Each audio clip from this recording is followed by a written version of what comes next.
Hey, Messy family. Welcome back to the channel. This story time is coming from a lady that did almost 10 years in prison, feds, scamming. All right, y'all. Story time on how Auntie rose to the top scamming, fell flat on her face, and went to the feds. All right, when I was 22 years old, I had a job. I worked at a deli, and my high school friends started coming back around, and I noticed they was getting money. I'm talking about like, where y'all get this money from? And one particular friend, we're gonna call her Tamika. I'm like, she's pregnant at the time, right? So she comes to stay with me because we had this relationship. She'll go stay with me for a couple of months. I'll go stay with her for a couple of months. We just loved each other. That was my dog. And she was pregnant at the time. And I'm like, girl, where you getting all that? She had a whole bunch of stuff for her kid, right? Her baby. I'm talking about like Prada was really, really big in 2002. So she had Prada for her baby, Gucci, all this other stuff. I'm like, girl, where you get this money? And she said, yo, we've been fucking with blah, blah. I'm not going to say the name. And we busting checks. So I'm like, put me on. Well, what they were doing was they were going to stores, just buying stuff, put a couple of $100s in a checking account and just writing bad checks. I was like, I really don't want to do that. That's a quick way to get locked up. Show me something else. So they really couldn't, but I couldn't get off the fact that they was getting that money. And I was trying to figure out how can I do it without, you know, going in stores and just getting merchandise. I wanted money. So I figured it out. I wrote myself a check because remember I told you I had a job and I just so happened to have a direct deposit go to my Bank of America account. I had a Bank of America.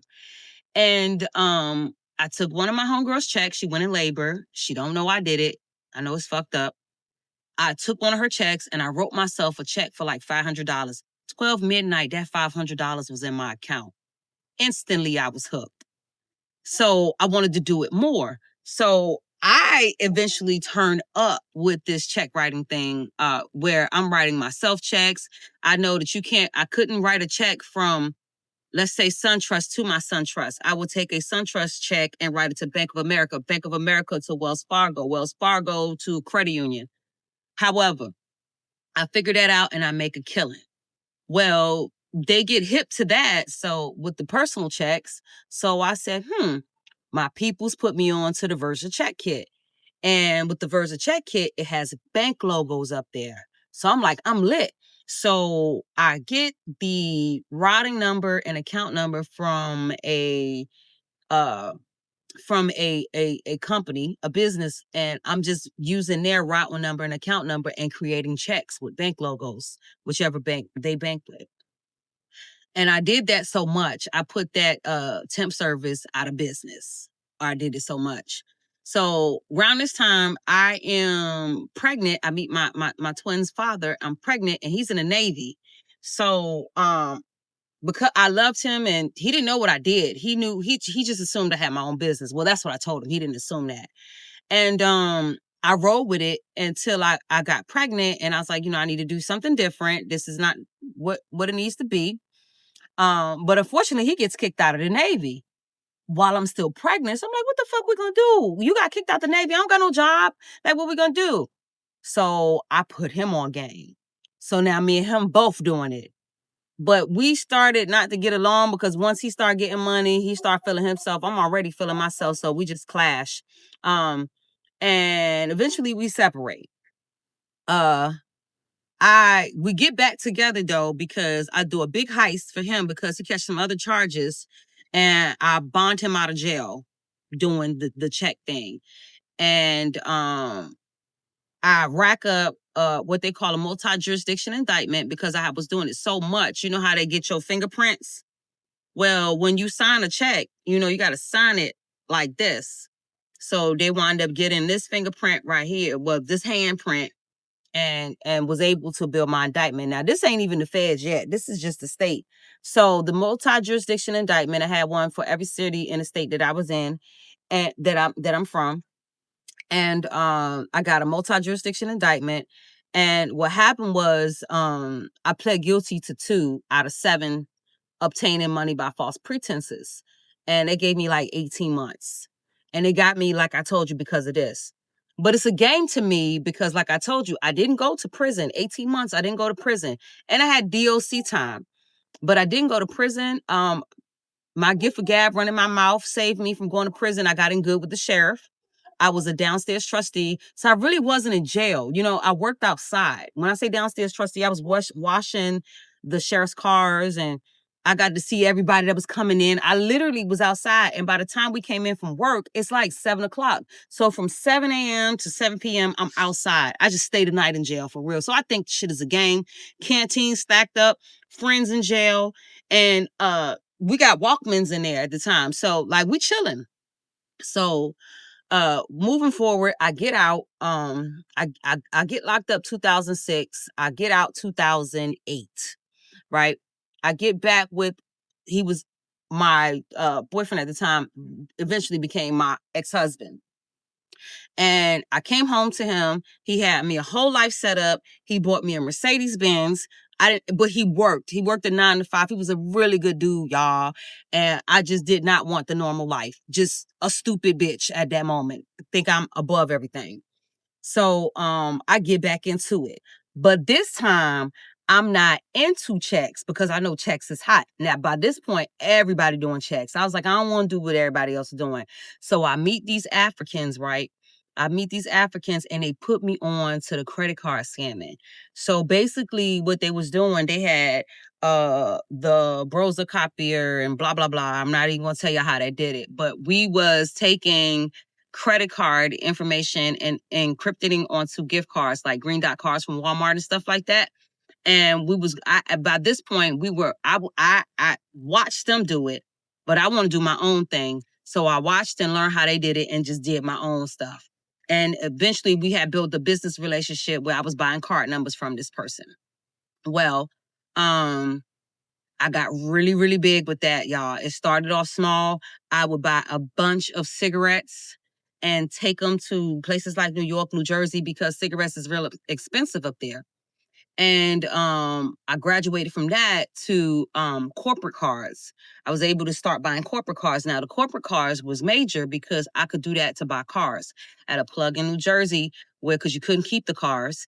And I would take them to New Jersey to a chop shop and get rid of the cars because I wanted the money. Nice cars. I had got big headed. I had got beside myself. I got disrespectful to people because more money came, more problems I created for myself because of greed. I didn't care. I was arrogant. I was mean. I conned people. I just was a fucked up individual. So, one thing, I had a team as well. And one thing, this young lady, she was a co-defendant. She wound up offing herself, unaliving herself. We'll get into that later.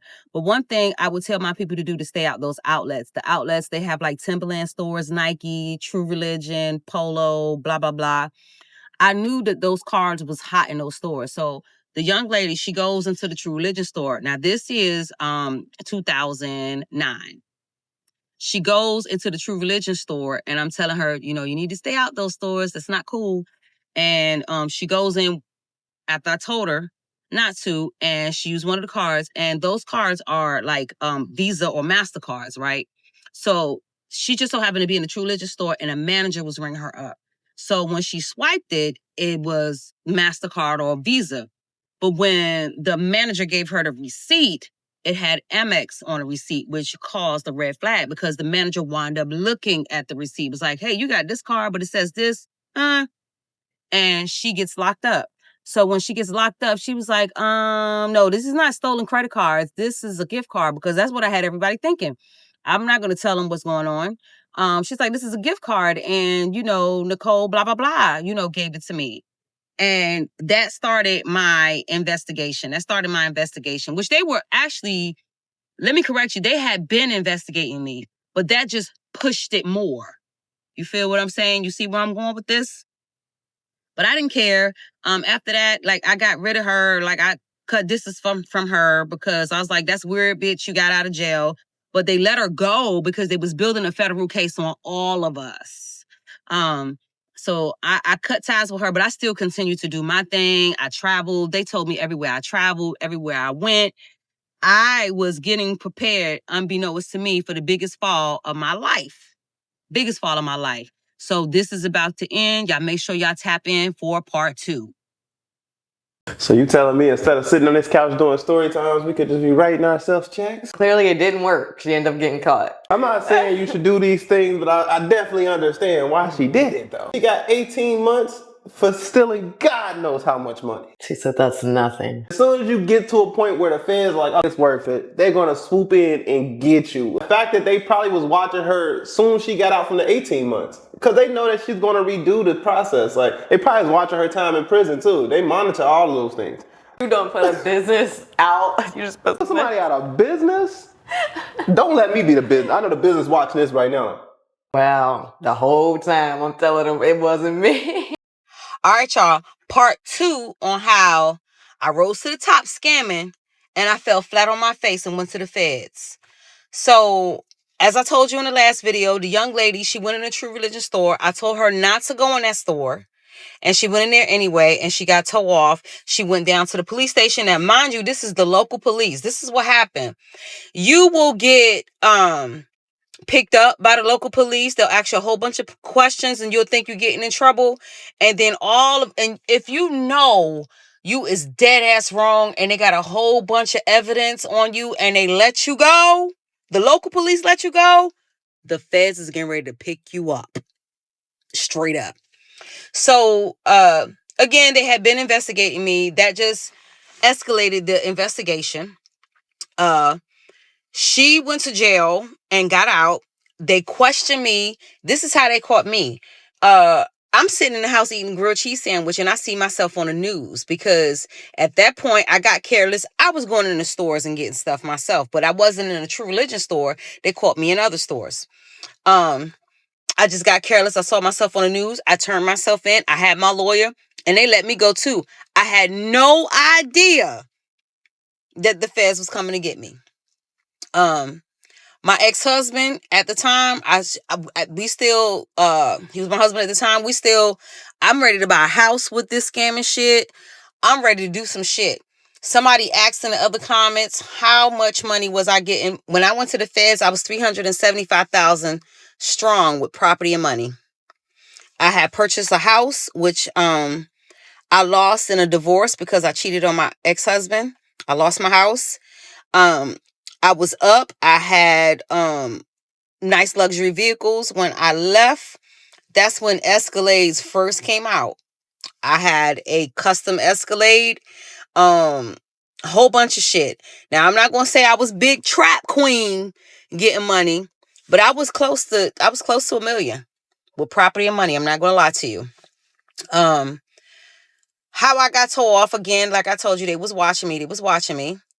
And when they gathered up enough evidence, because I was careless, I would go to places like I really wasn't on the internet. Facebook was out then, but I really wasn't on the internet broadcasting. That's why I don't understand how people can get on the internet and broadcast their crimes. But who am I to judge? You know what I mean? I'm at home. By the time this was after my birthday, like 2 days after my birthday, I'm at home and I get a phone call.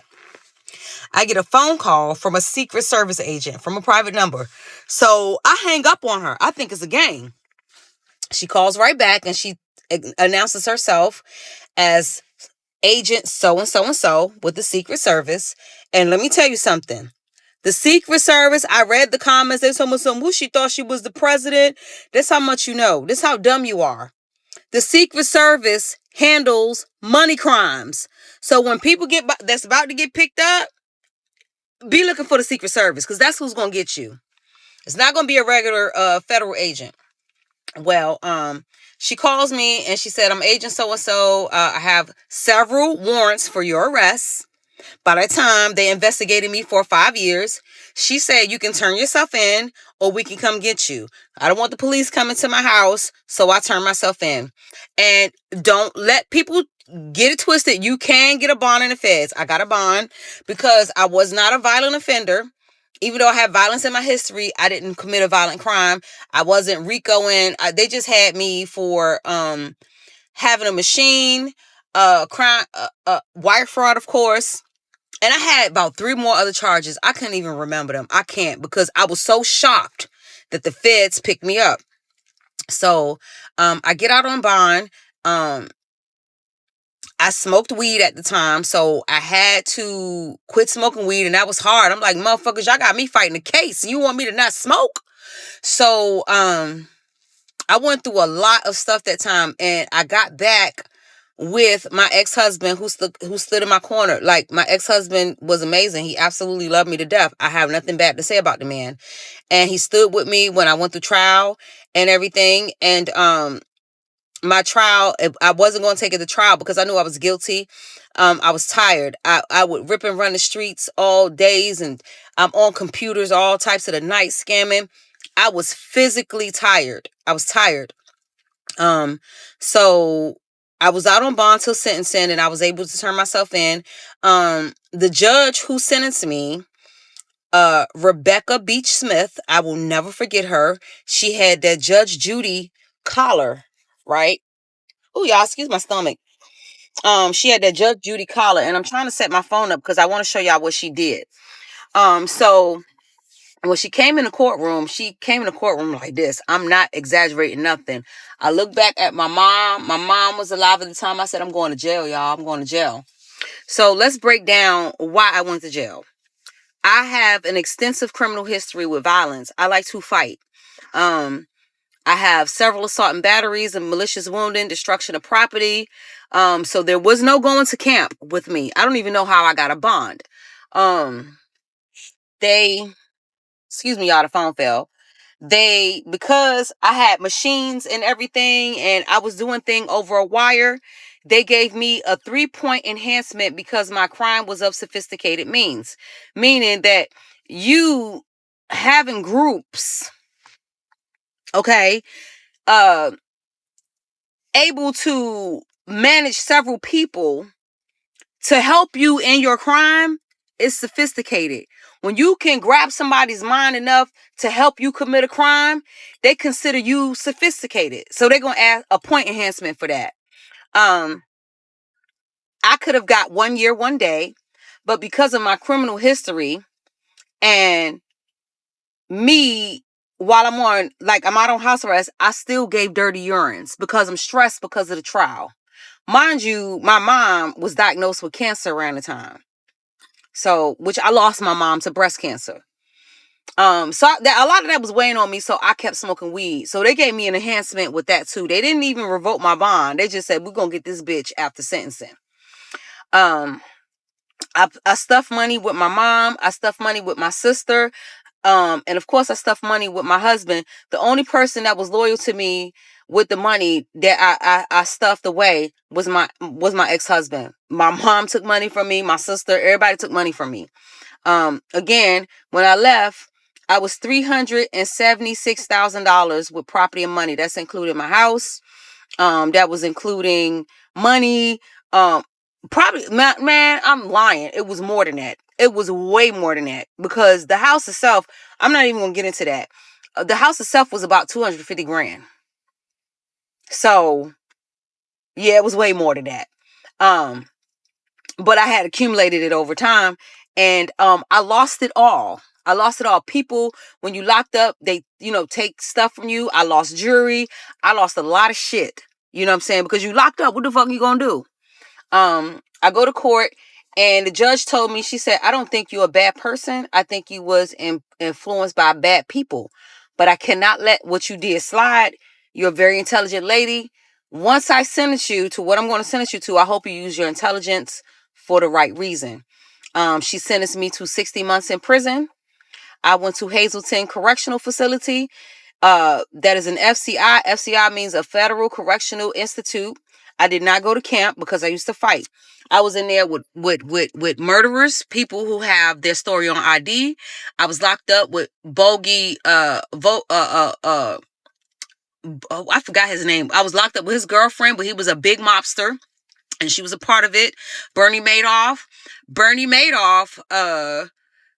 accountant helped me get my GED. I was doing all those crimes, and I didn't get my GED.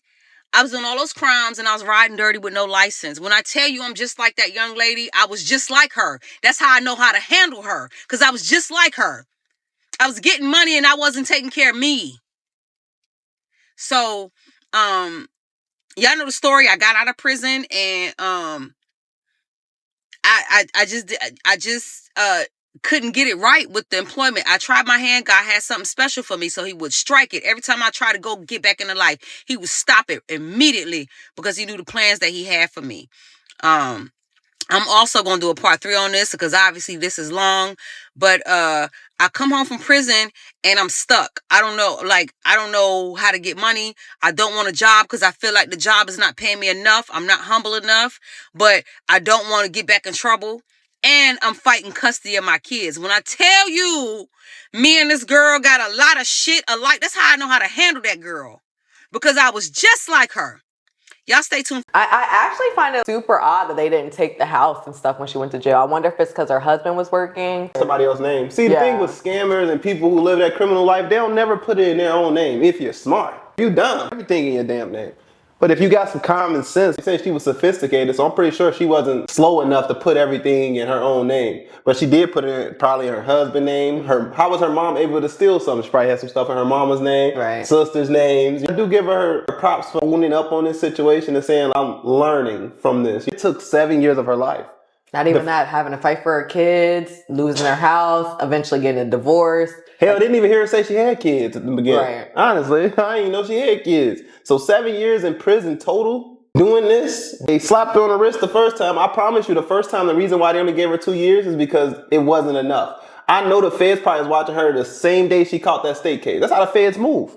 If you literally watch you do your time with the state, and as soon as you get done, slap some cuffs on your wrist. Oh, you thought she was free? Now it's time to go serve some fed time. And they about to get you for some stuff that was further back than even the state went, because they've been watching you the whole time. So the feds is a dirty game. If you're smart enough to have a criminal operation going on, you are smart enough to start a business, get an LLC. It's so many other ways to make money. See, family, what do you guys think? Make sure y'all drop in comments in the comment section below. Chat, what's up? I know we don't have that many people in the chat today, but I appreciate you guys for showing up to these premieres. So thank you so much. So I skipped over a part. I wanted to let y'all know that when I was in prison, right, I got into a fight. I got into a fight in prison, and the person that I got into a fight with, they put what's called a separatese on me. And the separatese mean that they're pretty afraid of me. They don't want to be in the same prison with me. So I sat in the hole for 7 months until being transferred to another prison. And I know I told y'all this in several posts before, but this is important. While I was in the hole for 7 months, that was my time with God. If you look in the book of Proverbs, there are 31 Proverbs, 31. Some months have 31 days in them. The book of Proverbs speaks of the wayward woman and a fool. I was both of them. I was foolish. I wouldn't listen to correction. There was a warning before destruction. There always is. I used to sit in the shower and have dreams of me going to jail, daydreams of me going to jail, and just cry for no reason. I knew I was going. But anywho, I sat in there and God ordered me to read a proverb a month. A proverb a month. I had to work on my mouth, how I talk to people, how I presented myself, everything. I had to work on that. And after that, I studied the book of Proverbs. God, he loved on me a little bit because that cleansing was difficult. We're not going to get into that. And then he showed me I would speak to many. He showed me I would speak to many. When I was in prison, I was like kind of serious. Like I had no comedy in me because I was in jail. Wasn't nothing funny. So I assumed when God told me that I would speak to many, that I would be some type of motivational speaker or anything. God showed me the exact same stage that I opened up for Blackstreet on while I was in prison. I'll show you that stage.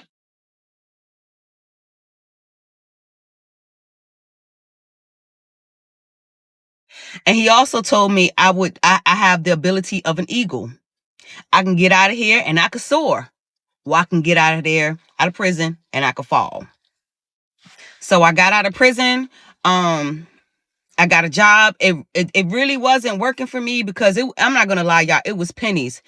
And I just couldn't handle it. You know what I'm saying? I have kids. I need to take care of them, and what I was making, it wasn't enough. But I kept going. I had my house. I still had 2 cars that I had before I left. I had 2 cars. And matter of fact, I take that back. My ex-husband, he upgraded one of the cars. So I still had my house.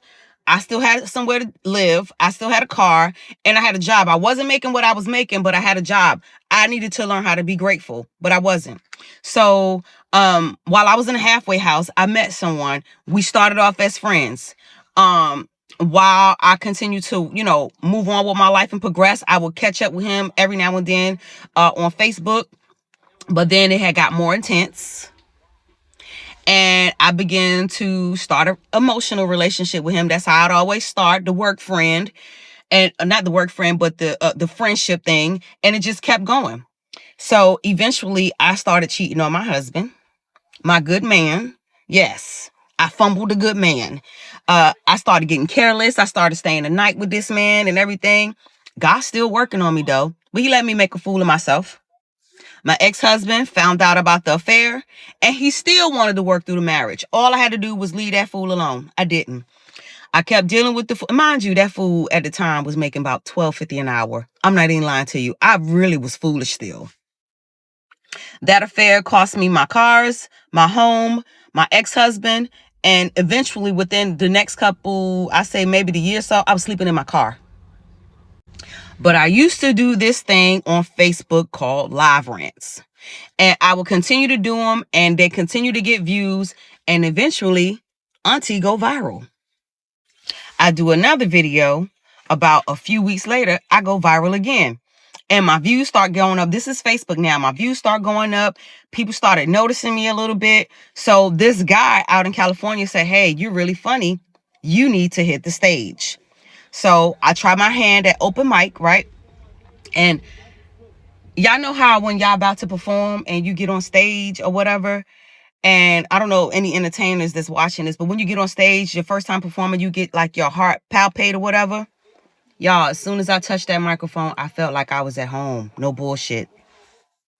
And I did very well with my open mic. But let's talk about the downside of me going to prison because y'all already know I have a happy ending. But while I was in prison, I'll never forget the night before I had to turn myself in. My oldest daughter, she's 25 now. She put her hands on the window of my truck, right? And she just cried, Mommy. And that broke me. And then when I got out and, your kids get older, she noticed that I started tipping back and trying to tip back into that lifestyle. And it destroyed her. And she told me, she said, Mom, I want to go stay with my dad. Because remember I told y'all before, I went to jail for 18 months and I just hung out on the street.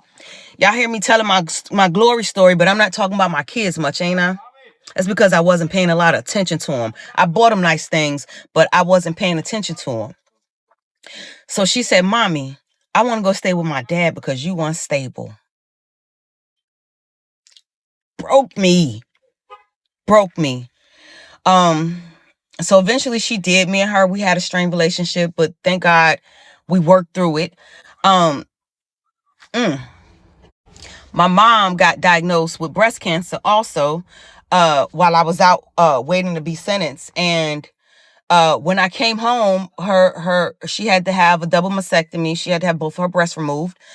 And I still was, around this time, I'm still trying to get involved with something I have no business getting involved in. And I told you God would smack me on my hand. He wouldn't let it work. So in the midst of me trying to get involved with something I had no business getting involved with, my mom know I love fruit. I'm very health conscious. I don't eat beef. I don't eat pork. I don't drink sodas. I'm really health conscious. So my mom know I like fruit. So my mom sent me a basket of fruit from Edible Arrangements, right? And inside of the fruit arrangement, you get that little card to tell you who sent it. I knew it came from my mom, but the card said one word. When? With a question mark. When are you going to get your life together? When you going to learn? You ain't learned your lesson yet? When? Broke me. So I end up being homeless, messing with this guy who ain't got shit to offer me. I lost my husband. I lost my house. I lost my cars. I had to start all the way from ground zero. But this time I had to work for it. I had to work hard. I had to grind. And I still ain't had no driver's license. I had to pay over $20,000 over a span from before I even went to prison. I was paying fines, just different court fines, because the state that I'm in, it doesn't matter if it's motor vehicle related or not. If you catch a fine, you're not getting your license. It's kind of like Texas. So I eventually get my license because that's how many court fines and costs and everything I had. And I get my license. And once I get my license, I feel like I'm a productive citizen for some reason. I do. Like it's just a simple driver's license. And, I just keep moving forward and I build my relationship with God. Now, I ain't perfect. I got to work on my mouth. I got to do a lot of things and I'm a work in progress. But up to date, got everything that God showed me in that prison cell, it happened for real. I have toured with several celebrities. I did a play with Bobby Valentino. I have did a couple of shows with Charleston White, several shows with Charleston. I've worked with Overton from Living Single, John Hinton, JJ Williamson. I've hung out with Kelly Kells, K-Dub, opened up for him, Bubba Dub. So many celebrities, y'all, I can't even name. And I would have never imagined a young lady from my upbringings and what I had would be where I am today. So I'm telling y'all, every dog has their day. I don't care how slick you think you are. The feds is slicker because they're quiet. They don't say too much and they just come and collect. So I hope my story time is a lesson to my smart people who think they can get away with everything. Eventually, that everything is going to catch up with you. Food for thought. You do the dishes.